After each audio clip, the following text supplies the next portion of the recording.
Assalamualaikum warahmatullahi wabarakatuh. Perkenalkan, nama saya Wina Fitria dari Prodi Akuntansi. Saya akan menjelaskan hasil penelitian saya yang berjudul Pengaruh Nilai Pelanggan Terhadap Kepuasan Pelanggan, Studi Empiris pada PT Gojek Indonesia. Nah, landasan saya mengambil judul tersebut dikarenakan ada fenomena. Contohnya fenomena yang terjadi pada tahun 2019. Terjadi fenomena denda pembatalan perjalanan yang masih dalam tahap uji coba selama 1 bulan di 2 kota. Salah satu karyawan perusahaan swasta di Jakarta misalnya mengaku sangat keberatan bila kebijakan denda tersebut berlaku. Banyak pelanggan yang membatalkan perjalanan ini di beberapa kasus karena pelanggan merasa dirugikan. Misalnya driver tidak bisa dihubungi, driver kelamaan, atau driver lokasinya kejauhan. Jadi dari fenomena tersebut dapat disimpulkan bahwa nilai pelanggan tidak tercapai karena pelanggan merasa tidak puas dan merasa dirugikan. Kemudian ada kerangka pemikiran. Kerangka pemikiran dalam penelitian saya ada 2, yaitu yang pertama nilai pelanggan. Menurut Don R. Hansen dan Mariana N. Mowen, nilai pelanggan itu adalah fokus utama karena perusahaan dapat menciptakan keunggulan bersaing dengan menciptakan nilai yang lebih baik bagi pelanggan dengan biaya yang sama atau lebih rendah dari pesaing, atau menciptakan nilai yang sama dengan biaya lebih rendah dari pesaing. Kemudian ada kepuasan pelanggan. Kepuasan pelanggan itu adalah suatu tanggapan emosional yang dirasakan oleh pelanggan pada saat mereka menikmati pengalaman menggunakan atau mengkonsumsi produk atau jasa, menurut Freddy Rangkuti. Nah, kemudian dalam penelitian saya ini ada identifikasi masalah. Identifikasi masalahnya itu ada 3. Yang pertama, bagaimana nilai pelanggan pada PT Gojek. Kemudian, bagaimana kepuasan pelanggan pada PT Gojek. Dan yang terakhir ada, apakah nilai pelanggan berpengaruh terhadap kepuasan pelanggan di PT Gojek. Kemudian ada objek, metode, sumber, dan teknik pengumpulan data. Objek dalam penelitian saya ini yaitu nilai pelanggan dan kepuasan pelanggan. Sedangkan sumber dalam penelitian saya yaitu menggunakan data primer berupa kuesioner.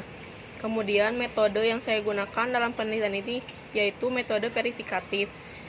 Dan yang terakhir ada teknik pemilihan sampel. Teknik pemilihan sampel pada penelitian ini adalah teknik non-probability sampling dengan teknik convenience sampling.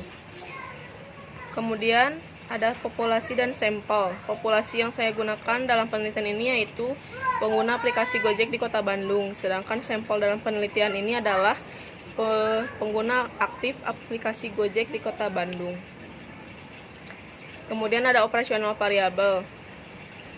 Operasional variabel saya dalam nilai pelanggan yaitu dimensinya ada nilai fungsional yang terdiri dari indikatornya manfaat emosional, pengorbanan emosional. Kemudian dimensi yang kedua ada nilai sosial.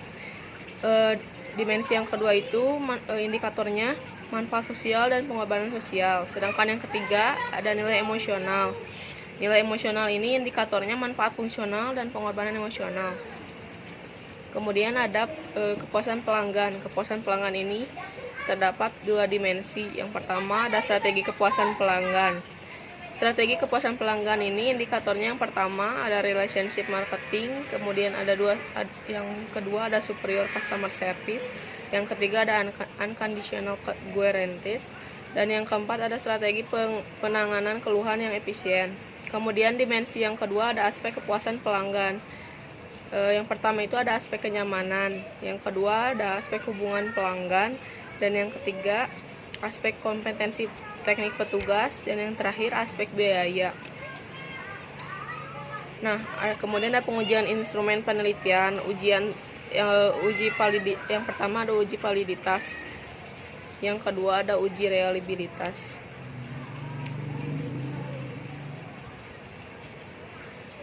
Selanjutnya hasil penelitian, secara keseluruhan tanggapan responden tentang nilai pelanggan pada PT Gojek Indonesia diperoleh skor 996 yang artinya memiliki kriteria baik. Sedangkan yang terendah terdapat pada skor 194 terletak pada indikator nilai sosial yang menunjukkan bahwa driver Gojek sangat menjaga keamanan dalam menggunakan aplikasi Gojek sehingga konsumen bisa merasa aman dan nyaman. Artinya Gojek belum sepenuhnya memfasilitasi atau memberikan kenyamanan kepada pelanggan. Yang kedua, secara keseluruhan tanggapan responden tentang kepuasan pelanggan pada PT Gojek itu skor tertingginya diperoleh 1247 dalam kriteria baik, dan skor terendahnya ada 193 pada indikator aspek kepuasan pelanggan, yang menunjukkan bahwa karyawan berada di kantor pelayanan Gojek sangat ramah, komunikatif, dan informatif kepada customer. Sedangkan untuk skor terendahnya 122. Kesimpulannya, nilai pelanggan pada PT Gojek Indonesia termasuk dalam kriteria baik. Hal ini dapat dilihat bahwa perusahaan telah memenuhi nilai pelanggan, mengenali nilai fungsional, nilai sosial, dan emosional. Yang kedua, kepuasan pelanggan pada PT Gojek Indonesia termasuk dalam kriteria baik. Hal ini dapat dilihat bahwa perusahaan telah melaksanakan kepuasan pelanggan mengenai strategi kepuasan pelanggan. Yang ketiga, nilai pelanggan berpengaruh terhadap kepuasan pelanggan pada PT Gojek Indonesia. Hal tersebut dikarenakan nilai perhitungan yang diperoleh oleh variabel nilai pelanggan lebih kecil dari signifikan yang seharusnya. Saran untuk perusahaan dari penulis yaitu, pihak perusahaan diharapkan dapat meningkatkan kualitas pelayanan yang lebih baik lagi, sehingga memberikan daya tarik terhadap konsumen untuk selalu menggunakan aplikasi Gojek. Yang kedua, pihak perusahaan diharapkan dapat memberikan potongan harga atau promo untuk setiap pengguna aplikasi Gojek. Penelitian selanjutnya diharapkan untuk menambah dan perluas objek penelitian tingkat harga, kualitas pelayanan perusahaan sehingga dapat memberikan hasil yang lebih baik. Sekian presentasi dari hasil penelitian saya. Terima kasih. Wassalamualaikum warahmatullahi wabarakatuh.